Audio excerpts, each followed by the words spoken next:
Hello and welcome to the St. Louis Online. I'm Pete Smith, co-chairman of the 40th National Narrow Gauge Convention Planning Committee. The video you are about to watch is part of a series of clinics and layout tours presented as a virtual but slimmed down version of our narrow gauge convention, which had to be canceled due to the coronavirus. We thank all of our presenters for their support and for allowing us to share their work with you. Our thanks also to Russ Segner, Robin Peel, and Burr Stewart for producing this series. For more information on this video and others, go to our website at 40NNGC.com. We hope you enjoy the program that follows. So I'm going to start this actually going. I am looking at another screen to make sure it runs okay. So yes, I think this runs about 25 minutes or so. So thank you. Short pause while a DVD spins up. This is old technology.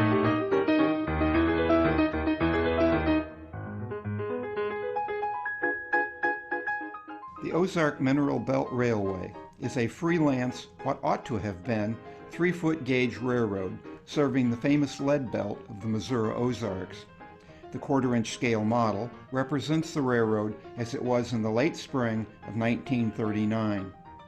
The railroad was built in the mid-1880s to serve small lead mines, sawmills, quarries, logging camps, brickyards, fuel dealers, stockyards, light industries, and other transportation needs of the region that were neglected by the major broad gauge railroads.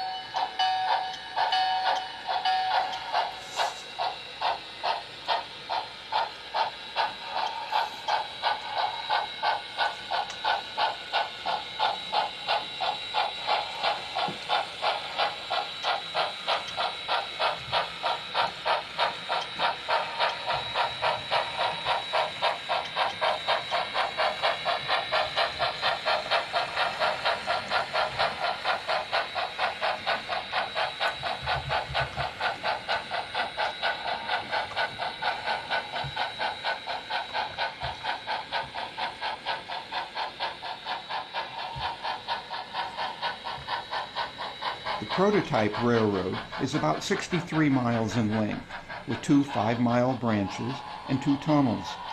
The principal intermediate town on the line, Grover's Mill, is located along a sharp ridge.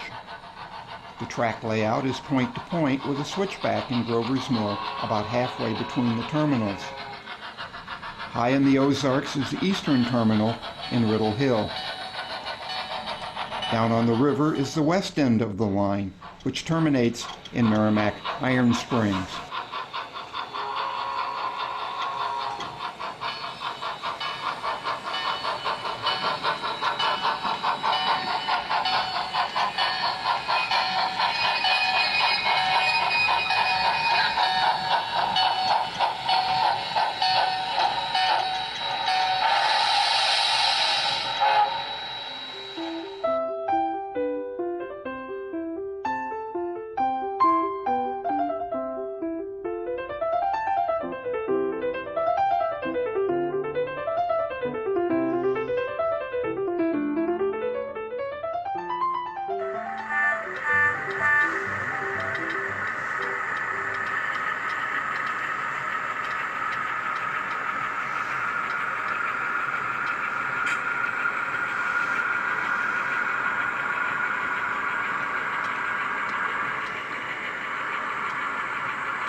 The Ozark Mineral Belt Railway operates with two nearly new 50-ton Whitcomb diesel switchers, a 30-ton Class C16 280 freight locomotive, a 42-ton Class T19 10-wheeler passenger locomotive, and assorted freight cars obtained used and abused from their Colorado narrow gauge owners. Passenger service is provided using an RPO baggage car and a closed vestibule coach recently obtained from the Denver and Rio Grande.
Extra 3 East has a pickup to make at Gravois Junction, a load of gravel from the entire quarry.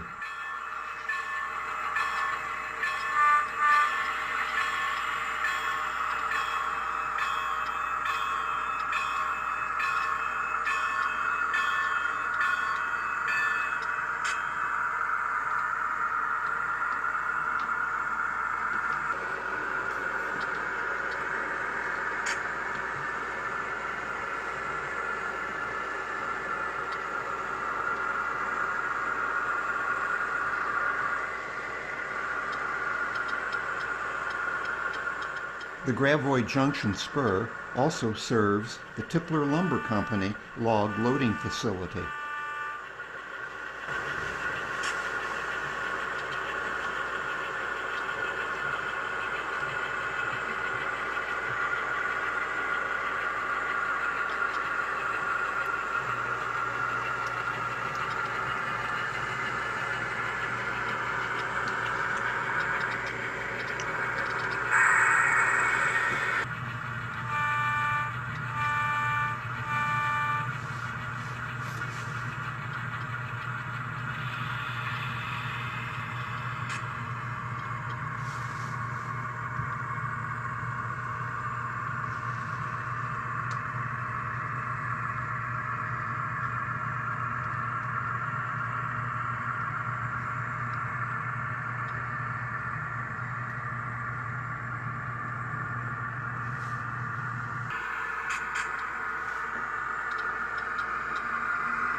In Riddle Hill, several industries are served by the Ozark Mineral Belt Railway.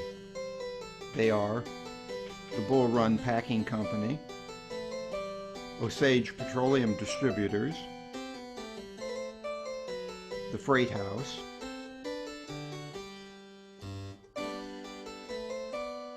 Mound City Flour Company, Zelazowski Custom Cabinets, the Arcadia Corrugated Boxboard Company, and down by the station, the Umber Shoe Company.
Well, thanks to Axel. That was absolutely lovely. I really like the harpsichord music, but the railroad ran superbly.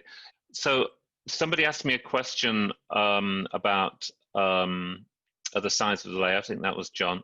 There was on the summary John Axtel gave me, there was a little summary here. It says, this 1/4-inch scale model version of the OMB omits most of the main line and focuses on switching yards and industrial sidings in a room, 21 feet by 9 feet in size. The wireless DCC layout features hand-laid track rail on individual ties and an elongated U-shelf, the track work complete and nearly 100% of the highly detailed scenery finish. Grades of 3% are common. The track is rough riding, sidings are short, trains are late, and the yard facilities are inadequate.